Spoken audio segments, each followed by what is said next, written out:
I'm Hadley Heath, Director of Health Policy at the Independent Women's Forum. Too often, the conversation surrounding women and healthcare gets reduced to one issue: abortion. Women care deeply about reproductive health, but our interest in the healthcare system goes much further. We care about health economics, and we're tired of watching our hard-earned dollars disappear into an inefficient and bloated payment system. We want our friends and neighbors to be able to access the healthcare that they need. And we want the freedom, the transparency, and the information to make the best choices for our families and ourselves. In fact, women do make most of the private sector healthcare consumer decisions in the United States. 2 out of every 3 healthcare dollars are controlled by women, often because we're making healthcare and health insurance decisions on behalf of dependent children or our aging parents. And across nearly every age group, women utilize the healthcare system more than men. This is partly because of how our bodies work. Women bear children, and there are costs associated with that. And this is partly because of our behaviors. Women are more likely than men to seek preventative care. A vibrant, robust healthcare marketplace is obviously important to both women and men. That's why so many people were hopeful about the health reform law that passed in 2010, called the Affordable Care Act, or Obamacare. This healthcare law was one of the many policies that President Obama touted in his 2012 re-election campaign. The president's campaign website produced a slideshow called The Life of Julia, which highlighted how many women would benefit from Obamacare and other progressive policies. But now, in 2014, many women are left scratching our heads. Why has the president's health reform law been such a disappointment? Obamacare made many promises. It promised to reduce the number of Americans without health insurance, and it promised to lower the average family premium by $2,500. It also promised that Americans who already had private health insurance plans could keep the plans that they liked. Some of Obamacare's promises were specifically to women. For example, it promised first dollar coverage for an array of preventative services, including health screenings and contraception. And it also promised to equalize women's premiums with men's premiums. Women have traditionally had higher health insurance premiums. These promises all sound like good things, but unfortunately, the results have been disappointing because these promises come with associated costs and trade-offs.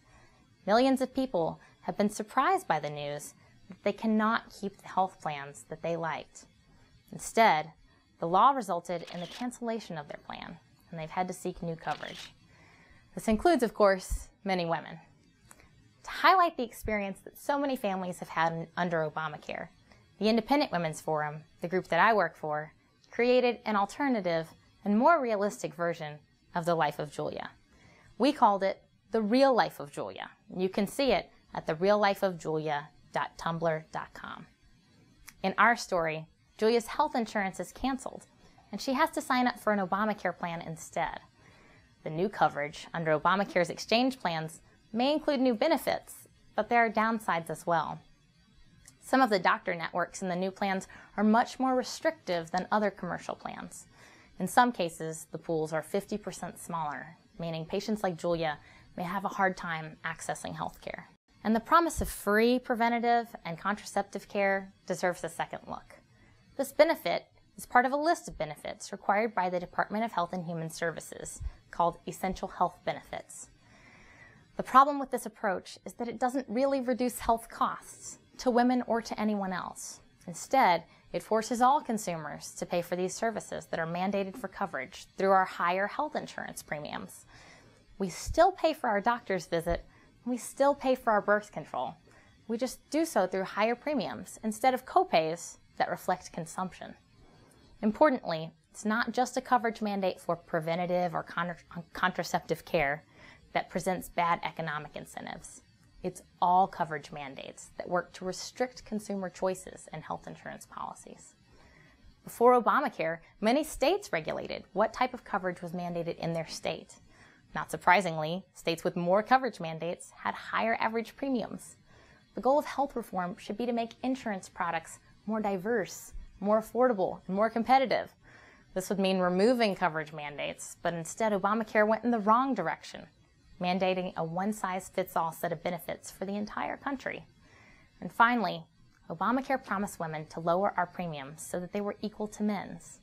Traditionally, Women have paid higher premiums because women consume more health care, and insurance companies have priced their products according to the different risk levels of the two sexes. In other words, women pay more because insurance companies know that we are more likely to make a claim or to make more expensive claims. Obamacare included a provision called community rating, which bars insurance companies from charging men and women different prices. This is consistent with Obamacare's philosophy of equalizing premiums across a lot of different groups with different risk levels. While equality is an important American value, equal health insurance premiums do not make good economic sense. Anytime risk is removed from the insurance equation, insurance companies have to offer prices for lower risk groups that are too high, not a good value for that group. This discourages them from entering the insurance pool in the first place. Furthermore, what good does it do women if men's premiums triple and women's premiums only double? A price increase is a price increase, and the healthcare law is resulting in many premium spikes, especially for younger people. In fact, the American Action Forum published a study that shows the average 30-year-old woman will see a 193% increase in premiums, while the average 30-year-old man will see a 270% hike. This means women like Julia, who buy their own Obamacare plans, will bear the brunt of the law's new redistributive costs. Average family premiums have been increasing as well. Even the Secretary of Health and Human Services admits to this. This is in direct contradiction with the promise that average premiums would decrease. It's clear that Obamacare doesn't deliver what women really care about in our healthcare system. As I said at the outset, women care about getting value for our healthcare dollars and having the freedom to make choices that best meet our healthcare needs. In order to get to those goals, we don't need greater government involvement in the healthcare sector. What we need is patient-centered, consumer-driven healthcare where insurance is customizable, not standardized, portable, not stuck in one job or one state, affordable, not subject to overregulation, and high quality, so it's accepted by a wide variety of healthcare providers. Julia and the millions of women that she represents would fare much better in a world without Obamacare, a world where we're free to choose our own plans from a variety of market offerings to maintain continuous and reliable coverage and to be in the driver's seat of our own healthcare. Women care about so much more than free birth control or abortion. We care about participating as powerful consumers in a robust healthcare marketplace. So far, we haven't seen the right reforms to get us there. But I'm hopeful that women will support more free market ideas in healthcare and health policy in the future.